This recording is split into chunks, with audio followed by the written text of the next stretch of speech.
Halo, Assalamualaikum warahmatullahi wabarakatuh. Selamat bertemu kembali di kelas Al-Quran dan Hadis bersama Miss Lila. Sebelum kita mulai pelajaran kita pada kali ini, marilah kita sama-sama mengucapkan basmalah. Bismillahirrahmanirrahim. Bab 3. Kepedulian sosial. Pada bab ini diharapkan siswa dapat memahami isi kandungan surat Al-Kautsar dan surat Al-Ma'un tentang kepedulian sosial. Islam sebagai rahmatan lil alamin merupakan dasar buat kita semua sebagai muslim agar selalu mempunyai sikap kepedulian sosial terhadap lingkungan kita. Sikap kepedulian sosial ini dapat kita wujudkan dengan berbagai cara.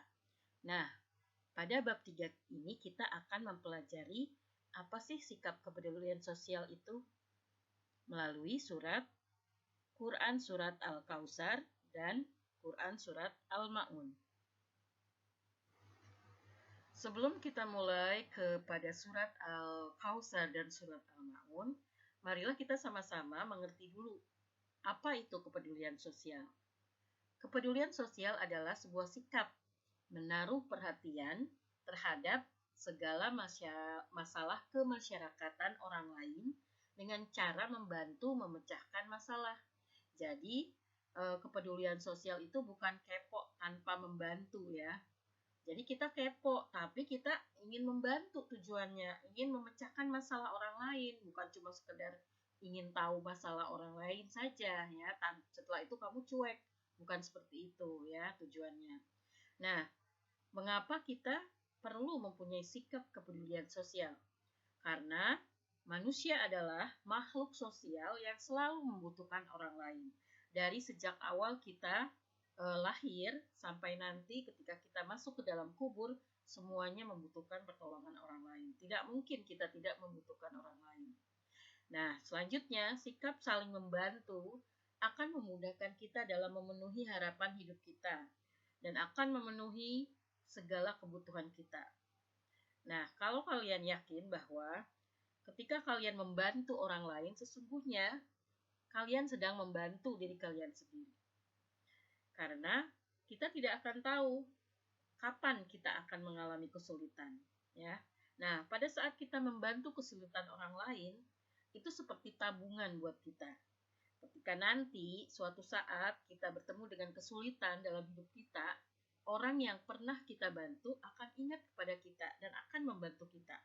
Atau kalaupun orang yang pernah membantu kita tidak ingat lagi sama kita dengan kebaikan kita, Allah akan mengutus orang lain yang akan membantu kita. Yakin itu kamu ya. Nah, kemudian sikap kepedulian sosial itu sangat dianjurkan karena Islam mengajarkan bahwa umat Islam itu adalah rahmat bagi seluruh alam. Kehadiran kita itu harus memberi rahmat. Apa itu rahmat? Rahmat itu adalah kasih sayang, kebaikan. Jadi ketika ketika kita ada di antara orang-orang dan kehadiran kita itu harus membawa kebaikan, bukan sebaliknya. Nah, itulah yang disebut rahmat bagi seluruh alam, bukan hanya manusia tapi makhluk Allah lainnya. Ketika kita ada di rumah kita, berarti kita harus membawa kebaikan buat anggota keluarga dan yang ada di rumah kita.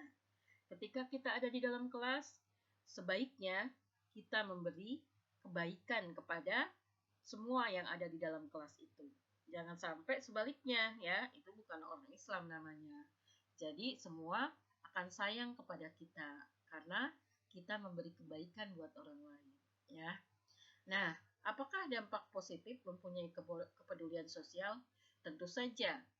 Perbuatan baik akan menghasilkan kebaikan kalau dilakukannya dengan cara yang baik pula. Dampak positifnya yaitu akan terwujud sikap gotong royong, persatuan, kerukunan, dan keadilan. Karena kita suka membantu. Nah, sikap kita suka membantu itu membawa inspirasi buat orang lain juga mengikuti apa yang kita lakukan. Jadi kita bukan menjadi follower, tapi kita itu harus menjadi trendsetter ya. Jadi kita itu harus menjadi orang yang punya sikap yang baik di lingkungan kita, sehingga orang melihat kita dan mengikuti perbuatan baik kita. Dan itu menjadi ladang amal buat kalian semua ya. Jangan sebaliknya, perbuatan buruk kita kemudian menjadi inspirasi buat orang lain melakukan keburukan. Itu ada pahalanya untuk yang berbuat baik kemudian diikuti oleh orang lain ya.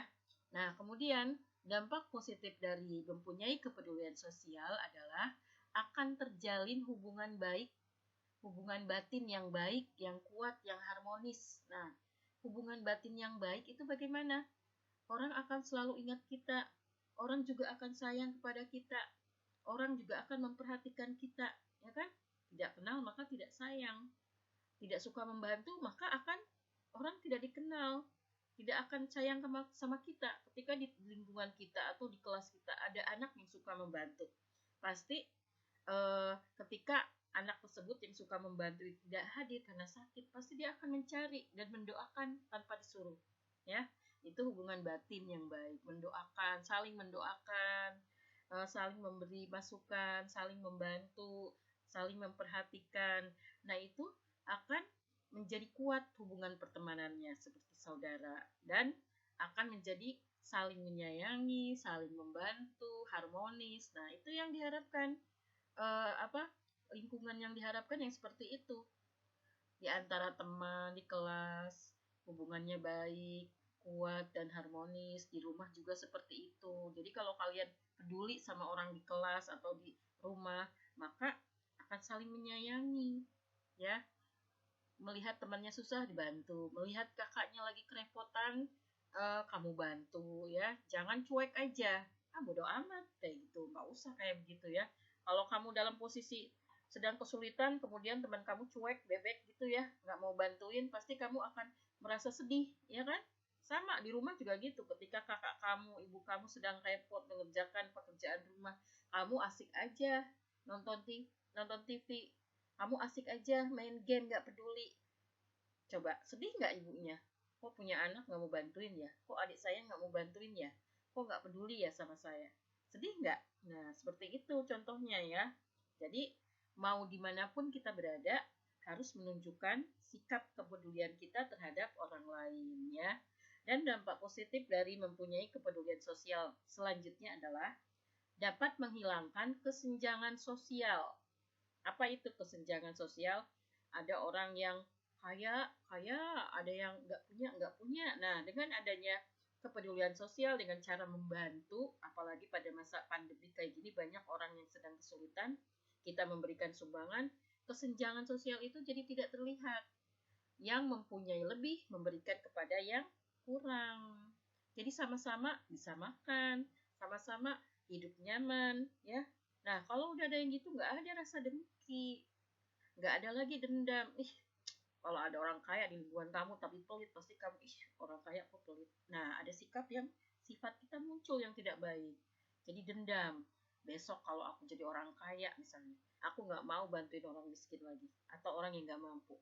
Nah, itu kan jadi ada rasa dengki kalau ada orang yang tidak mempunyai sikap kepedulian terhadap orang lain yang ada di sekitarnya. Jadi di sekolah juga begitu, di kelas. Mau minjem pulpen atau temennya tahu nih, ya temennya nggak ada pulpennya, nggak bawa pulpen atau nggak punya pulpen. Kamu punya, terus kamu nggak mau ngasih, pasti temen kamu jadi, besok kalau aku punya pulpen terus dia butuh, aku nggak mau ngasih pinjem dia. Nah, bisa jadi kan seperti itu. Makanya coba posisikan diri kamu sebagai orang yang membutuhkan pertolongan, yang membutuhkan bantuan. Sehingga kamu ada sikap empati, ada sikap simpati terhadap orang lain yang sedang kesulitan. Harus diasah terus rasa kepedulian itu ya, harus diasah. Jadi ketika melihat teman kamu lagi sedang kesulitan, kamu harus lihat, seandainya itu kamu. Seandainya kamu kalau tidak dibantu bagaimana? Dan seandainya kamu dibantu oleh teman kamu bagaimana? Pasti itu rasanya ada di hati kamu sendiri kan yang merasakan. Dan misalnya yakin kalian semua pernah merasakan seperti itu. Jadi tolong, mulai sekarang peduli terhadap urusan sosial orang-orang yang ada di sekitar kamu. Bahkan dalam Islam, senyum aja bisa jadi ibadah kalau senyumnya ikhlas. Ya, itu sebuah kebaikan. Itu sebuah sikap kepedulian terhadap orang lain. Tidak cemberut ketika orang lain hadir di depan kita, tidak jutek, tidak judes ya. Jadi kita sebagai orang Islam harus menjadi rahmat bagi seluruh alam, ya, bukan kebalikannya. Selamat berlatih, misilah yakin kamu sebagai orang Muslim yang baik pasti bisa melakukannya. Selanjutnya akan menjelaskan tentang surat Al-Kautsar dan surat Al-Ma'un. Dan surat-surat inilah yang akan bercerita tentang kepedulian sosial. 1. Surat Al-Kautsar. A. Lafal surat dan terjemahannya. Dan mestilah yakin kalian semua dari sejak duduk di sekolah dasar, kalian semua sudah hafal suratnya dan terjemahannya. Nah, kalau sekarang kita mempelajari lagi, ini bisa menjadi pengulangan, penguatan kepada kalian semua bahwa surat ini bukan hanya dibaca, bukan hanya dihafalkan, tetapi kalian juga harus mengamalkan, mengetahui isi dari kandungan surat ini. Nah, yang B, asbabun nuzul dari surat Al-Kautsar. Surat ini diturunkan berkaitan dengan kematian Ibrahim. Siapakah dia? Dia adalah putra Nabi Muhammad SAW. Jadi Nabi Muhammad itu punya putra, ada 3 kalau nggak salah ya. Nah, semuanya meninggal. Kenapa Allah mentakdirkan Nabi Muhammad seperti itu? Supaya tidak ada pengkultusan, ya. Yang misalnya tahu seperti itu. Dan pasti ada alasan-alasan lain mengapa Allah mentakdirkan Nabi Muhammad tidak mempunyai keturunan. Pada keturunan laki-laki yang akan meneruskan dakwahnya. Nah, pada saat itu beliau menjadi sedih. Dan kesedihan beliau bertambah karena adanya ejekan dari para kaum kafir Quraisy bahwa dengan tidak punyanya Nabi Muhammad anak laki-laki, maka dakwahnya Nabi Muhammad menyebarkan ajaran Islam maka akan terputus, berhenti, tidak akan menyebar lagi. Nah, itu menjadi sebuah kebahagiaan, kesenangan buat orang kafir dan menjadi bahan untuk mengejek Nabi Muhammad pada saat itu, ya. Dan surat Al-Kautsar ini asbabun nuzulnya juga ada yang menyebutkan bahwa ketika pemimpin Yahudi Madinah yang bernama Ka'ab bin Ashraf datang ke Mekah dan menghina Rasulullah dengan mengatakan bahwa Nabi Muhammad itu pura-pura sabar ketika diasingkan oleh kaumnya sendiri di kota Mekah. Dan si Ka'ab ini mengatakan bahwa kaum kafir Quraisy itu lebih mulia daripada Nabi Muhammad. Nah, kemudian diturunkannya surat ini, surat Al-Kautsar, untuk memberikan penjelasan kepada kaum kafir Quraisy melalui surat Al-Kautsar ayat 1 sampai ayat 3. Nah, selanjutnya. Baiklah, selanjutnya Muslilah akan menjelaskan secara singkat tentang kandungan surat Al-Kautsar. Pada ayat 1, artinya adalah, sungguh kami telah memberimu Muhammad nikmat yang banyak. Banyak ulama yang memberikan penjelasan maksud dari nikmat yang banyak. Di antaranya adalah bahwa nikmat yang banyak itu maksudnya telaga di surga, Al-Quran, bisa juga nubuah atau karena banyak pengikutnya. Dan ada juga yang menafsirkan sebagai mukjizat dari Allah. Nah, Nabi Muhammad adalah satu-satunya manusia yang paling banyak pengikutnya di dunia ini dari sampai sekarang, walaupun beliau tidak mempunyai medsos, betul kan? Nah, apapun itu penjelasan tentang maksud nikmat yang banyak dari para ulama, intinya semuanya adalah baik, ya kan? Nah, kemudian pada ayat 2 yang artinya berbunyi, maka laksanakanlah sholat karena Tuhanmu dan berkurbanlah sebagai ibadah dan mendekatkan diri kepada Allah. Nah, pada ayat 2 ini maksudnya adalah perintah melaksanakan sholat dan berkurban untuk kita semua pada umumnya dan khususnya kepada beliau sebagai ungkapan rasa syukur kita atas banyaknya nikmat Allah yang telah diberikan kepada kita semua dengan cara sholat dan berkurban. Kalau sholat itu urusannya antara kita dengan Allah, ya. Ketika kita sholatnya khusyuk, cuma Allah yang tahu, ya kan? Berarti urusan sholat adalah urusan kita dengan Allah, hablu minallah. Sedangkan berkurban adalah ibadah yang memiliki dua dimensi. Pertama, ibadah kepada Allah. Dimensi yang pertama, ibadah kepada Allah. Nah, ini dituntut ikhlas dan taat, bukan karena ikut-ikutan berkurban itu, bukan karena ingin dipuji atau ingin dihormati orang lain atau ingin dipandang orang lain. Jadi khusus niatkan hanya kepada Allah, niatkan hanya karena Allah. Ikhlas kita mengeluarkan harta kita untuk berkurban. Dan yang kedua adalah dimensinya ya, ibadah kepada manusia. Nah, di sini kita melakukan kurban juga berbagi kepada masyarakat sekitar, baik itu orang Islam, baik itu bukan orang Islam. Nah, pada saat kita berkurban, siapa saja bisa mendapatkan daging kurbannya. Tadi disebutkan, bukan hanya orang Muslim, orang non-Muslim juga mendapat bagian daging kurban.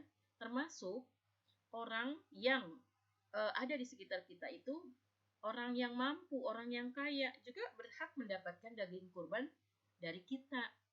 Jadi bukan hanya orang kaum fakir miskin saja, tetapi orang yang mampu juga berhak mendapatkannya. Nah, disinilah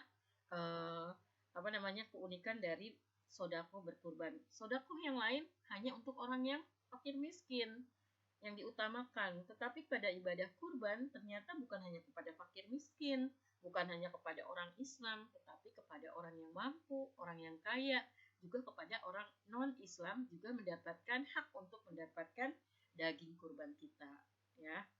Jadi semuanya senang, semuanya ikut merasakan bahwa orang Islam itu adalah orang yang peduli terhadap lingkungan.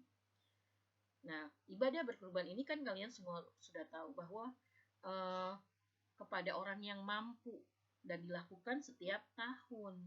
Jadi ketika kamu mampu, lakukan. Nah, buat orang lain senang. Cuma setahun sekali berkurban, ya. Semoga kita semua diberi kemudahan dalam melaksanakan ibadah sholat dan ibadah berkurban. Selanjutnya pada ayat 3 disebutkan di sini, sungguh orang-orang yang membencimu, dialah yang terputus dari rahmat Allah. Kandungan dari surat Al-Kautsar ayat 3 ini adalah, kaum kafir Quraisy itu kan sangat membenci Nabi Muhammad, sehingga dikatakan oleh mereka itu bahwa Nabi Muhammad itu tidak akan bisa lagi berdakwah, karena pada saat turunnya surat Al-Kautsar ini, Nabi Muhammad itu meninggal oleh anaknya yang bernama Ibrahim. Yang terakhir, maksudnya gini, anak-anaknya Nabi Muhammad yang laki-laki kan ada 3 dan semuanya meninggal. Nah, ini yang ketika yang bernama Ibrahim meninggal. Karena kenyataannya menurut kaum kafir Quraisy, menurut mereka bahwa Islam tidak akan bisa lagi berkembang karena sudah putus keturunannya Nabi Muhammad. Tidak ada lagi yang bisa meneruskan dakwahnya, perjuangannya Nabi Muhammad dalam menyebarkan agama Islam. Nah, pendapat kaum kafir Quraisy tersebut salah. Oleh Allah, semuanya dibantah. Dan pada kenyataannya akhirnya Islam itu semakin berkembang. Kamu ingat kan pelajaran SKI? Bagaimana Islam berkembang setelah wafatnya tidak adanya lagi Nabi Muhammad. Dan itu terjadi pada masa dinasti Umayyah dan dinasti Abbasiyah. Nah, ini berkaitan. Jadi, kalian itu perlu banget belajar sejarah. Pada saat dinasti Umayyah, Islam berkembang ke arah barat. Pada saat dinasti Abbasiyah, Islam berkembang terus sampai ke wilayah timur. Jadi, pernyataan kaum kafir Quraisy Islam akan berhenti sampai wafatnya anaknya Nabi Muhammad. Nah, ini salah. Ternyata banyak orang-orang yang ditunjuk oleh Allah untuk menyebarkan ajaran Islam yang ditakdirkan oleh Allah. Nah, seperti itulah kandungan surat Al-Kautsar pada ayat ketiga. Dan hancur semua kesombongan kaum kafir Quraisy terjadi pada saat apa? Dari mulai perjanjian ada Fatu Mekah, ada perjanjian Hudaybiyah, ya. Itu orang kafir Quraisy akhirnya banyak yang masuk Islam akhirnya. Pemuka-pemuka Quraisy akhirnya banyak yang masuk Islam. Orang yang sangat benci dengan Nabi Muhammad akhirnya juga masuk Islam. Seperti itulah kemenangan yang dijanjikan oleh Allah terhadap Nabi Muhammad dengan berkembangnya ajaran Islam. Nah, kemudian selanjutnya adalah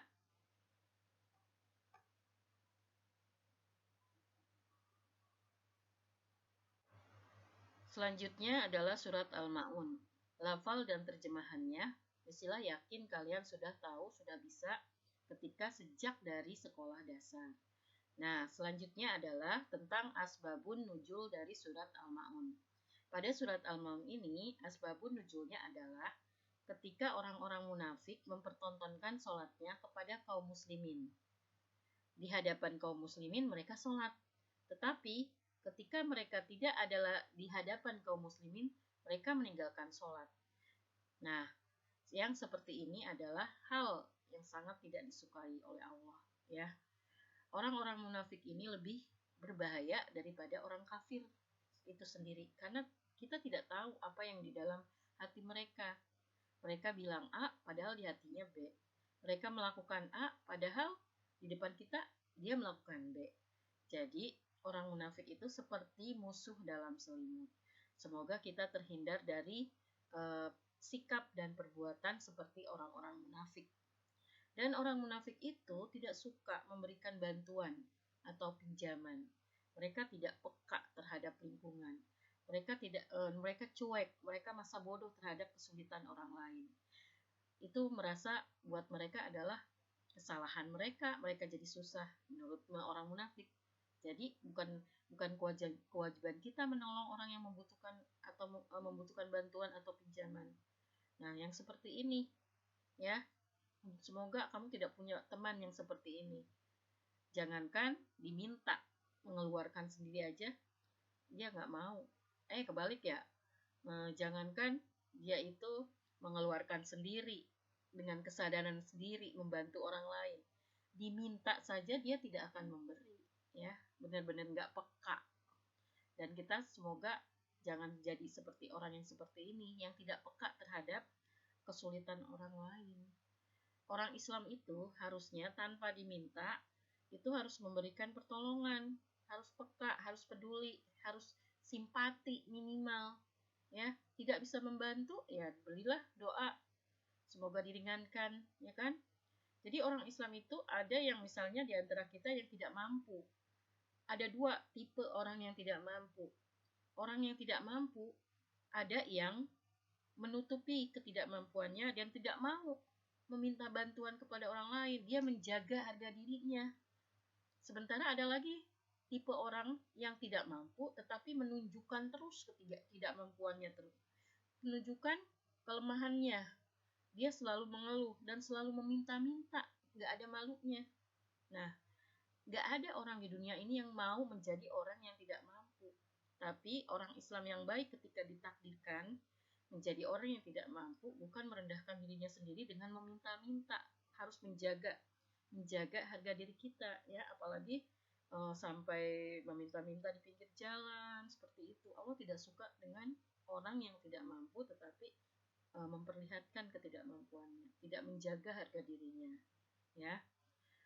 Nah, kalau kita tahu ada orang, teman, saudara kita yang terlihat tidak mampu, harusnya kamu peka, harusnya kita peka dan kita memberikan bantuan tanpa diminta, karena untuk meminta itu kan malu kan. Dan ingat, tangan di atas itu lebih baik daripada tangan yang ada di bawah ya. Semoga kalian diberi kekuatan, kemudahan menjadi pribadi yang suka membantu, yang peka terhadap kesulitan orang lain. Nah, sekarang bagian C, tentang kandungan surat Al-Ma'un. Pada ayat ke-1 disebutkan artinya adalah, dan dia telah memberikan kepadamu segala apa yang kamu mohonkan kepadanya. Dan jika kamu menghitung nikmat Allah, niscaya kamu tidak akan mampu menghitungnya. Itu bukan Quran surat Al-Ma'un ayat 1 ya. Itu surat Ibrahim. Tentang bagaimana Allah itu sudah kasih kita nikmat banyak, tetapi kita tidak memberi bantuan buat orang lain. Salah satu sikap bersyukur kita adalah berbagi. Ya, ketika orang lain tidak mempunyai apa yang kita punya, kita harus ingat Allah sudah memberikan kita banyak, ya, sudah memberikan banyak dari sementara orang lain belum atau tidak mempunyai yang kita punya. Jadi apa salahnya kita peduli ketika ada orang lain yang membutuhkan. Walaupun kita tidak memberi banyak, tetapi orang lain akan senang, akan merasa diperhatikan. Itu salah satu sikap bersyukur kita kepada pemberian Allah. Berbagi, ya. Berbagi bukan hanya makanan, bukan hanya benda, tapi juga perhatian, kasih sayang, doa, itu juga berbagi, ya. Nah, kandungan surat Al-Maun ayat 1, yang pertama, ayat yang pertama, tahukah kamu orang yang mendustakan agama? Nah, di ayat 1 ini Allah menanyakan, bertanya tentang siapa sih pendusta agama itu? Ya Allah pasti lebih tahu dong siapa itu orang-orang yang mendustakan agama, ya kan? Allah cuma mengingatkan, mempertegas. Dan buat orang-orang yang suka mendustakan agamanya, mereka adalah orang yang paling celaka. Nah, ini adalah peringatan dari Allah, ya. Kamu jangan menjadi pendusta agama. Pendusta agama itu orang yang paling celaka, kata Allah seperti itu. Nah, di ayat kedua dan ketiga yang artinya, maka itulah orang yang menghardik anak yatim dan tidak memberi makan orang miskin. Itu dalam ayat 2 dan 3 ini menjelaskan siapa saja orang-orang yang suka mendustakan agama. Nah, di sini dijelaskan bahwa orang yang suka menghardik anak yatim, menghardik itu bukan cuma ngomel-ngomel, marah-marah, ya bentak-bentak, bukan cuma itu aja, tapi menyia-nyiakan, tidak mengurus, tidak memperhatikan kepada anak yatim. Nah, ini termasuk orang yang mendustakan agama, ya. Orang yang mendustakan agama salah satunya ini. Kalau di lingkungan kamu ada anak yatim dan kamu tidak perhatian, kamu tidak peduli akan kehidupan mereka, kamu tidak tahu kesulitan hidup mereka, maka kamu termasuk ke dalam orang-orang yang mendustakan agama. Ada di dalam hadis disebutkan bahwa orang yang mengurus, menyayangi, mengurus dan menyayangi itu bukan cuma sayang, tapi memberikan perhatian dalam hal materi dan kasih sayang, perhatian kepada anak yatim, maka kedudukannya kelak di surga seperti jari tengah dan jari telunjuk. Coba kamu perhatikan, bedanya tipis, ya kan? Nah, bedanya tipis dengan derajatnya Nabi Muhammad. Itu kata siapa? Nabi Muhammad sendiri yang mengatakan, orang yang menyayangi, mengurus anak yatim, kelak di surga itu kedudukannya sama, hampir sama dengan Nabi Muhammad. Ya, seperti itu. Berkah hidupnya. Pahalanya mengalir terus, ya. Tapi tidak mudah untuk melakukannya. Dan semoga kalian semua menjadi orang-orang yang tidak mendustakan agama. Nah, selanjutnya siapa itu orang-orang yang mendustakan agama? Orang yang tidak mau disuruh atau tidak memberi makan fakir miskin. Nah, itu tadi yang misalnya bilang, jangankan dia memberi, nyuruh aja nggak mau. Seandainya kita tidak mempunyai apa-apa untuk memberi sesuatu kepada fakir miskin, nah, kita menganjurkan orang lain yang punya kemampuan untuk memberi bantuan kepada fakir miskin, menyarankan mereka. Misalnya kamu pernah lihat kan ada banyak misalnya selebaran, donasikan harta Anda kepada fakir miskin. Nah, itu salah satunya ajakan. Jadi kalau kita memang tidak mampu, minimal kamu bisa mengajak orang lain yang mampu untuk memberi makan fakir miskin, ya, dengan cara yang baik. Nah, berarti itu juga cuma nyuruh orang lain aja, kita termasuk terhindar dari orang-orang yang mendustakan agama. Ya, ini salah satu sikap peduli kita. Ya Allah, saya ingin membantu, tapi saya tidak punya apa-apa. Nah, ini caranya. Kita menyuruh orang lain yang mampu, mengingatkan mereka untuk memberi makan fakir miskin. Dan siapa lagi orang-orang yang mendustakan agama? Orang-orang yang sholat, kok tapi celaka, ya. Di sini ada orang-orang yang sholat tapi celaka, nanti dijelaskan siapa mereka yang orang-orang sholat, orang-orang yang sholat tapi celaka. Dan orang-orang yang mendustakan agama, siapa lagi? Orang yang berbuat riya, yang selalu ingin dipuji dalam berbuat sesuatu, ya, selalu ingin dipandang. Dan yang terakhir adalah orang-orang yang mendustakan agama adalah orang yang tidak punya kepedulian terhadap orang lain. Nah, cuek, bodoh amat. Nah, jangan sampai kita punya sifat seperti itu. Ketika ada teman kita yang cuma diem aja, biasanya ceria, kamu tanyakan, kenapa, ada apa, kamu sakit nggak? Atau kamu sudah makan apa belum? Nah, kamu tanya minimal. Nah, jangan kamu diem aja ada temennya yang susah. Ya, tolong diperhatikan temannya, tolong diperhatikan saudaranya, adiknya, kakaknya, mamahnya, bapaknya. Ya, kita harus punya sikap peduli. Kalaupun kita tidak bisa membantu, minimal kita memberikan doa buat mereka. Semoga Allah memberi kemudahan dalam urusannya. Itu aja udah cukup, ya. Jangan pelit mendoakan orang lain. Kalau kita suka mendoakan orang lain, malaikat yang akan mendoakan kita, ya kan? Oke, selanjutnya ya.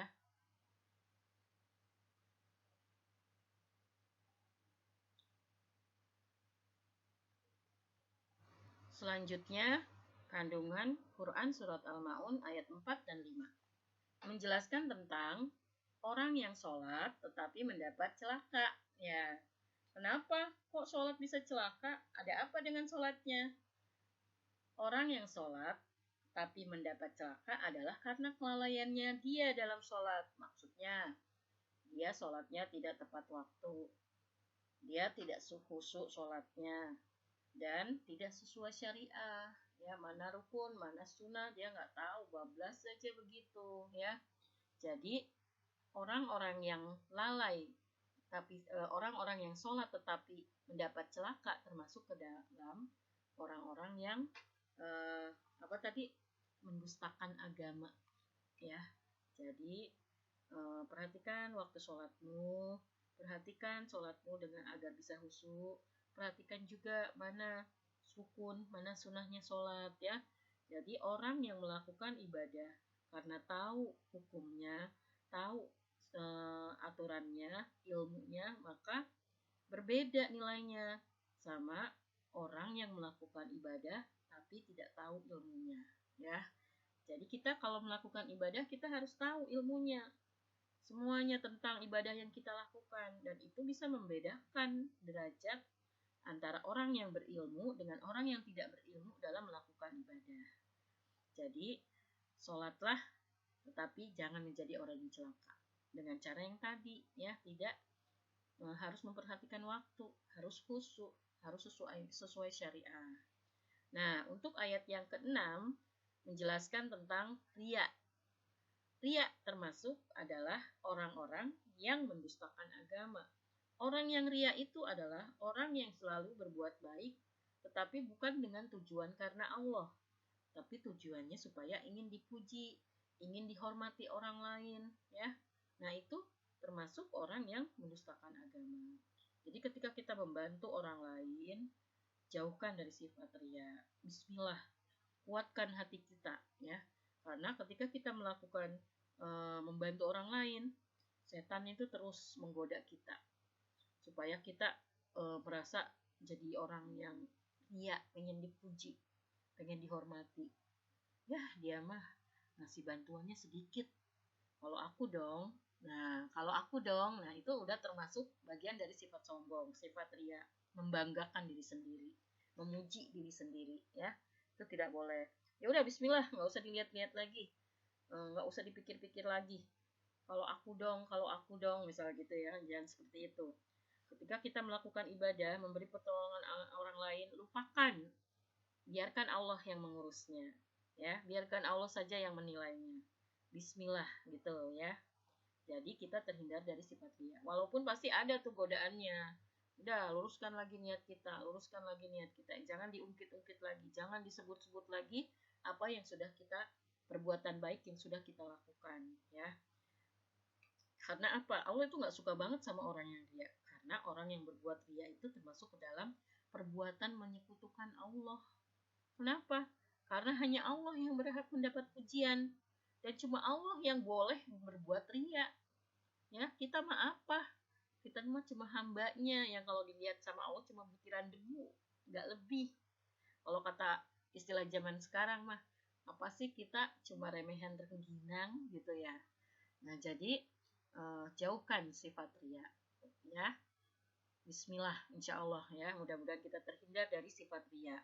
Selanjutnya ayat yang terakhir, kandungannya adalah tentang salah satu pelajaran tentang kepedulian sosial bagi umat Islam adalah bahwa orang Islam itu harus memiliki sifat rahmatan lil alamin. Suka memberi bantuan kepada orang lain yang membutuhkan.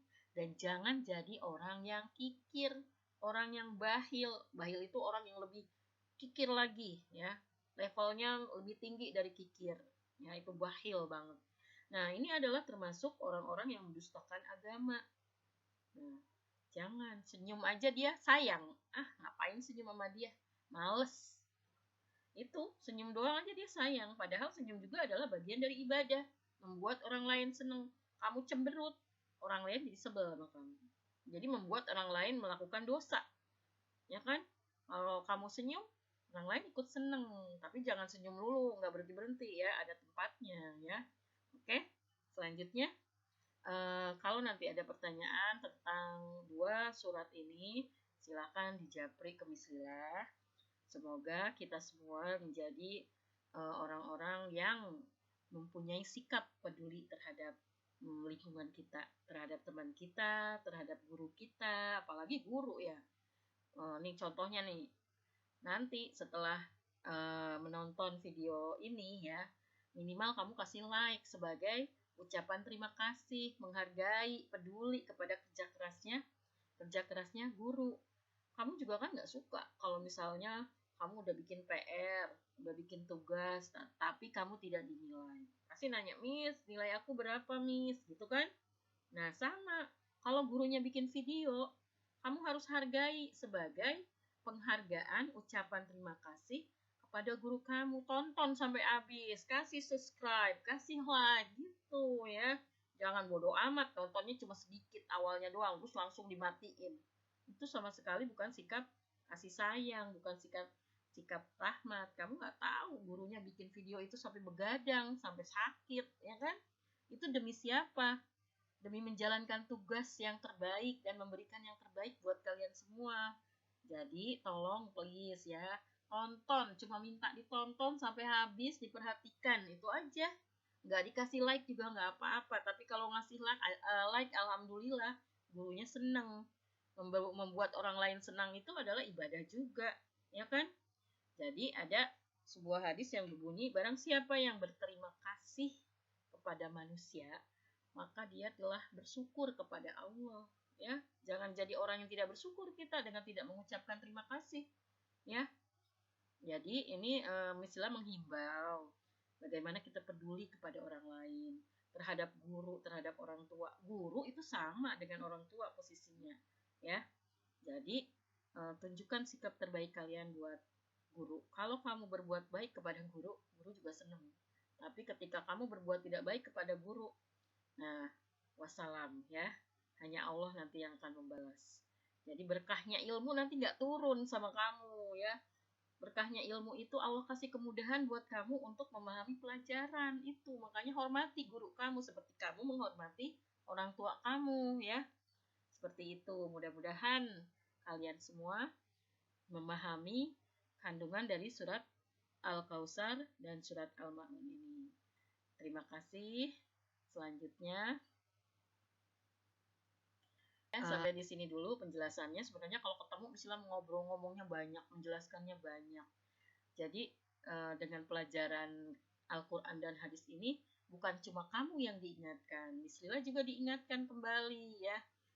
Mislilah belajar lagi jadinya karena kalian sudah membawa menjembatani Mislilah untuk belajar lagi.